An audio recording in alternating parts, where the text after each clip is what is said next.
Hello everyone, welcome to my YouTube channel. आज हम strength of material के important questions जो कि डिफरेंट एग्ज़ाम में पूछे जा चुके हैं और उनसे रिलेटेड कॉन्सेप्ट भी मैं आपको बताने वाली हूँ। सो स्टार्ट करते हैं फर्स्ट क्वेश्चन से। In terms of bulk modulus के and modulus of rigidity G, the Poisson ratio can be expressed as. So इस तरीके के क्वेश्चंस पूछे जाते हैं। के, जी और म्यू के बीच आपको रिलेशन पता होना चाहिए। दो इक्वेशंस हैं हमारे पास, E equals to 2G1 plus mu, जहाँ पे E मॉडुलस ऑफ इलास्टिसिटी है, G जो है वो शेयर मॉडुलस है, and also E equals to 3K1 minus 2 mu. ये सेकेंड इक्वेशन है। E जो है वो मॉडुलस ऑफ इलास्टिसिटी है और K जो है वो बल्क मॉडुलस है, राइट। ये इक्वेशन और ये इक्वेशन इक्वल हो जाएगी, E से E इक्वल हो जाएगा। यहाँ से एक रिलेशन म्यू ले आ जाएगा, 2G1 plus mu equals to 3K1 minus 2 mu. यहाँ से जो म्यू की इक्वेशन आ जाती है वो होती है 3K minus 2G bye 6K plus 2G। ये आप इसको डायरेक्ट याद भी कर सकते हैं, Poisson ratio in terms of bulk modulus and modulus of rigidity. ये किस ऑप्शन में है? ऑप्शन सी में। Option C is the correct answer. ये आपको रिलेशन पता होना चाहिए, इससे रिलेटेड बहुत सारे क्वेश्चंस आते हैं इन तीन इक्वेशन से related. Next question, two bars, one of material A and the other of material B of same length are tightly secured between two unyielding walls. Coefficient of thermal expansion of bar A is more than that of B when temperature rises, the stresses induced are. दो बार है हमारे पास, ठीक। एक का material A है, एक का बी है, लेंथ सेम है और ये दोनों फिक्स्ड सपोर्ट्स के बीच में है, इस तरीके से, ठीक। ये दो बार इनके बीच में है, फिक्स सपोर्ट के बीच में ना। कोफिशिएंट ऑफ थर्मल एक्सपेंशन दिया है हमारे पास और पूछ रहा है जब अगर टेम्परेचर राइज होगा जो स्ट्रेस इसमें इंड्यूस्ड होंगे वो क्या होंगे। यहाँ पे अगर टेम्परेचर राइज होगा क्या होगा, बार्स की टेंडेंसी क्या होती है, एक्सपैंड होने की, बट यहाँ पे दोनों साइड क्या है, फिक्स सपोर्ट है। यहाँ पे एक्सपेंशन हो नहीं पाएगा। इन बोथ द बार्स, इन दोनों बार्स में कंप्रेशन इंड्यूस्ड होगा, कंप्रेसिव स्ट्रेस इंड्यूस्ड होगा, ठीक। इसका करेक्ट आंसर है compression in both materials. Option D is the correct answer. Next question, a bar of diameter 30 mm is subjected to a tensile load such that the measured extension on a gauge length of 200 mm is 0.09 and change in diameter is 0.0045 mm. The Poisson ratio will be. Poisson ratio mu किसके equal होता है? lateral strain by longitudinal strain के equal होता है, ठीक। और lateral strain क्या होता है? जब कभी भी लॉन्गिट्यूड, लैटरल स्ट्रेन क्या होता है? जो भी लेंथ के अलोंग जो डायरेक्शन होता है बार का, जैसे ये बार हो गई, ये लेंथ के अलोंग जो होगा ये होगा लॉन्गिट्यूडनल साइड, और इसके अपोजिट साइड मीन्स जो डायमेट्रिकली साइड होगा वो होगा लैटरल साइड। इस बार का लॉन्गिट्यूडनल साइड लेंथ है और लैटरल साइड जो है वो डायमीटर है। लैटरल स्ट्रेन का फॉर्मूला क्या होता है?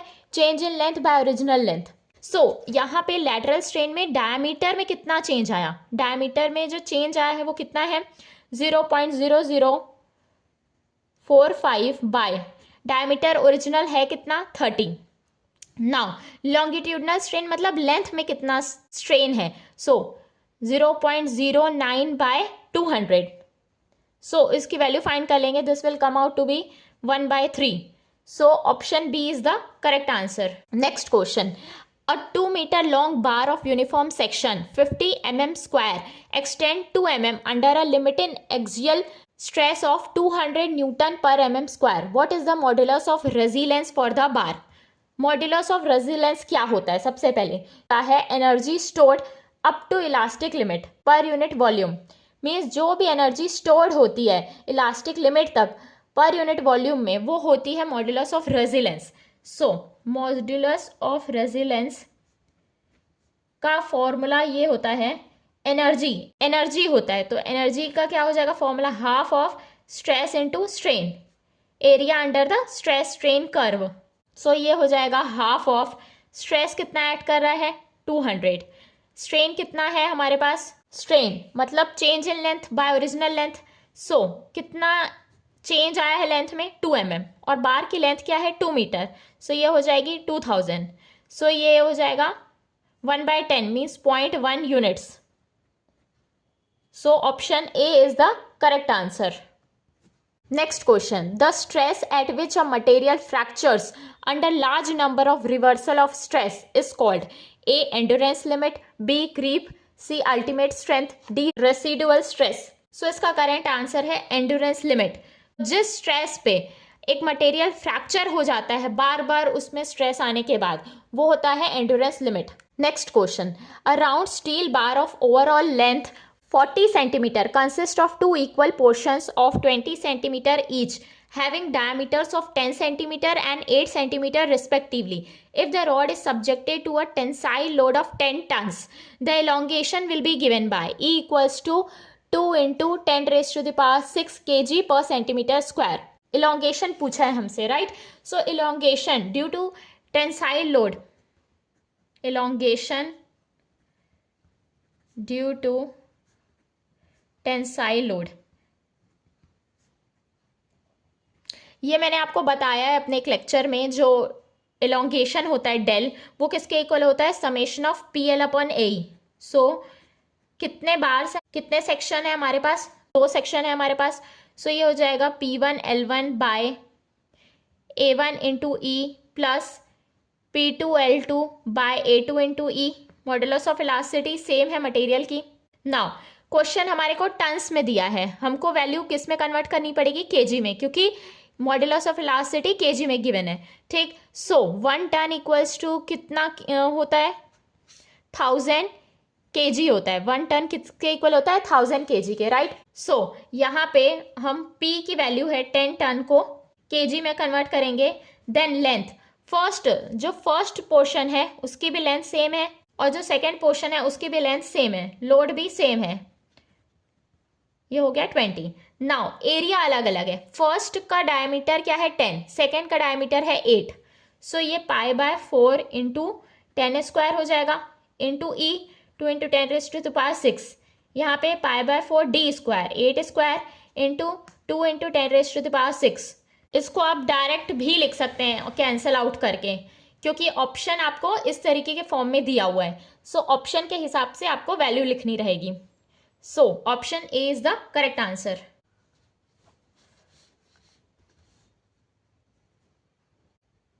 इसको इसी फॉर्म में लिखेंगे क्योंकि ऑप्शंस इसी फॉर्म में गिवन है। सो आप इसको जब कैंसिल आउट करेंगे तो इसके फॉर्म में लिखने की कोशिश करना। पाई को डिनोमिनेटर में 10 पाई को कॉमन ले लेना, फिर जो वैल्यू आएगी उसको यहाँ लिख देना ताकि आपका कोई भी एक ऑप्शन आ जाए। Now next question. Given material has Young's modulus E, modulus of rigidity G and Poisson ratio 0.25. The ratio of Young modulus to modulus of rigidity of this material is A 3.75, B 3, C 2.5, D 1.5. हमको पूछा क्या है, ratio modulus यानी कि E होता है, modulus of rigidity मतलब G होता है, राइट। हमको पता है relation E equals to 2G 1 plus mu होता है ना। म्यू की वैल्यू पुट कर दोगे पॉइसन रेशियो की 0.25, so this will come out to be 2.5. So option C is the correct answer. Next question. Creep of a material is property indicated by a time dependent strain of the material, B elongation of the material due to changes in the material properties, shortening caused by shrinkage of the member, D the decrease in the volume of the material affected by the weather conditions. So creep क्या होती है, एक property होती है material की by which जो material है वो कंटिन्यू टू डिफॉर्म होने लगता है over a period of time under sustained loading. मतलब कि अगर मटेरियल को आप छोड़ देंगे तो भी वो जो लोड उसमें एक्ट करेगा हमेशा, मतलब सस्टेन है उसके ऊपर है, उसके वजह से वो मटेरियल हमेशा डिफॉर्म होने लगेगा। सो ये एक टाइम डिपेंडेंट फिनोमिना है जहाँ पे मटेरियल जो है वो डिफॉर्म हो रहा है, डिफॉर्म यानी कि स्ट्रेन हो रहा है उसमें। So a time dependent strain of the material, A is the correct answer. Deformation क्या हो गया, मतलब लेंथ का चेंज हो गया, ठीक। सो जो डिफॉर्मेशन को हम यहाँ पे बोल रहे हैं स्ट्रेन बोल रहे हैं, क्योंकि स्ट्रेन क्या है, चेंज इन लेंथ पर ओरिजिनल लेंथ होता है।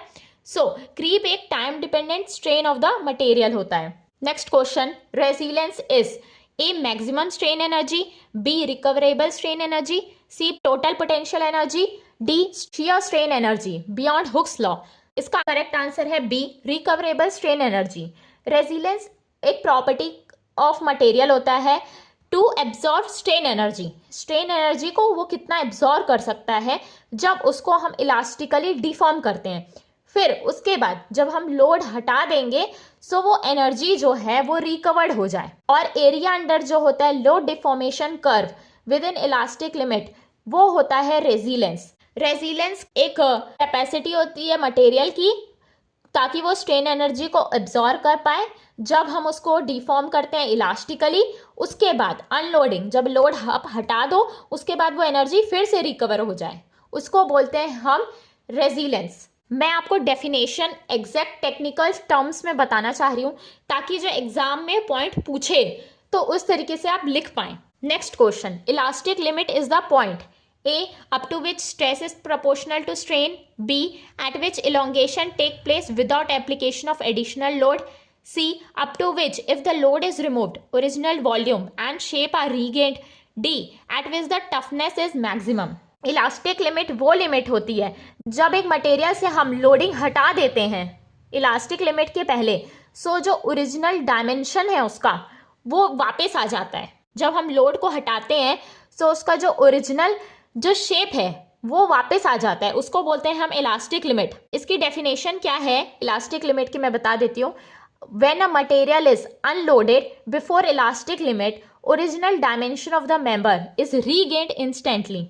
जब आप लोडिंग को हटाएंगे सो जो उसका ओरिजिनल डायमेंशन है वो वापस आ जाता है। Next question, the material in which large deformation is possible before the absolute failure और rupture is termed as A brittle, B elastic, C ductile, D plastic। So इसका करेक्ट आंसर है ductile. Ductile material में क्या होता है, एक large deformation हो पाता है फेलियर के पहले भी, राइट। ब्रिटल में क्या होता है, मटेरियल डायरेक्ट फेल हो जाता है। सो जो डक्टाइल मटेरियल होते हैं वो लार्ज डिफॉर्मेशन शो करते हैं बिफोर फेलियर। सो आपको पता चल जाएगा ये मटेरियल फेल होने वाला है, डायरेक्ट वो फेल नहीं होते हैं, वो होते हैं ductile material. Next question, match list 1 and list 2 and select the correct answer. List 1 में देखो दिया है homogeneous, viscoelastic, brittle. List 2, time dependent, stress strain, no plastic zone, identical properties in all direction, similar properties throughout the volume. So ये कुछ properties है, मैं आपको बता देती हूँ। आइसोट्रोपिक का मतलब होता है सेम प्रॉपर्टीज हर डायरेक्शन में होना। Identical properties in all the direction, ये आपका जियोटेक में भी आपने पढ़ा होगा, ठीक। नाउ होमोजीनियस क्या होता है, similar properties throughout the volume, पूरे वॉल्यूम में जब प्रॉपर्टीज सेम होती हैं वो होता है होमोजीनियस। नाउ विस्कोइलास्टिक क्या होता है, टाइम डिपेंडेंट स्ट्रेस और स्ट्रेन का कर्व होता है। और ब्रिटल क्या होता है, इसमें कोई भी प्लास्टिक जोन एग्जिस्ट नहीं करता है, ये डायरेक्ट फेल हो जाता है मटेरियल, ब्रिटल मटेरियल। सो इसको मैच कर लेंगे हम। Isotropic means identical properties in all the direction, homogeneous similar properties, viscoelastic time dependent stress strain, brittle is no plastic zone. So आप देख सकते हैं यहाँ पे कौन सा option, so option C is the correct answer. Next question, ये भी एक इंपॉर्टेंट क्वेश्चन है। As per the elastic theory of design the factor of safety is the ratio of. Elastic theory जब हम यूज करते हैं डिजाइन में, सो उसमें फैक्टर ऑफ सेफ्टी क्या होता है। सो इसका फॉर्मूला है yield stress to working stress. जो factor of safety elastic theory of design में होता है वो होता है yield stress to working stress. हम ये फॉर्मूला यूज करके डिजाइन करते हैं इलास्टिक थ्योरी में। सो करेक्ट आंसर हो जाएगा option number B. Next question, the principal strains at a point are 800 into 10 raised to the power minus 6 centimeter per centimeter square plus 400 into 10 raised to the power minus 6 centimeter per centimeter and minus 1200 into 10 raised to the power minus 6 centimeter per centimeter. The volumetric strain is equal to. So volumetric strain जो होती है वो किसके equal होती है, strain in x direction plus strain in y direction plus strain in z direction means ex plus ey plus ez. Now हमारे पास given है तीनों डायरेक्शन में strain. So 800 into 10 raised to the power minus 6 plus 400 into 10 raised to the power minus 6 plus minus of 1200 into 10 raised to the power minus 6. So 1200 minus 1200. So it will be 0. So option D is the correct answer. So इसका volumetric strain जो है वो 0 है. Next question. A mild steel rod tapers uniformly from 30 mm diameter to 12 mm diameter in a length of 300 mm. The rod is subjected to an axial load of 12 kilonewton. E equals to 2 into 10 raised to power 5 Newton per mm square. What is the extension of the rod in mm? सो ये taper rod में extension क्या होता है? सो इसका simple सा formula है extension and taper rod due to axial load P के वजह से जो एक्सटेंशन होता है डेल वो होता है P L upon A pi by 4 d1 into d2 into E. आप 4 को ऊपर भी लिख सकते हैं, राइट. सो ये हो जाएगा 4 P L by pi d1 d2 into E. So आपके पास जो भी वैल्यूज गिवन है उसको सब्स्टिट्यूट कर दीजिए. सो ये हो जाएगा 4 इंटू 12. इसको न्यूटन में कन्वर्ट कर देंगे हम. ये हो जाएगा P. लेंथ क्या है बार की 300 mm.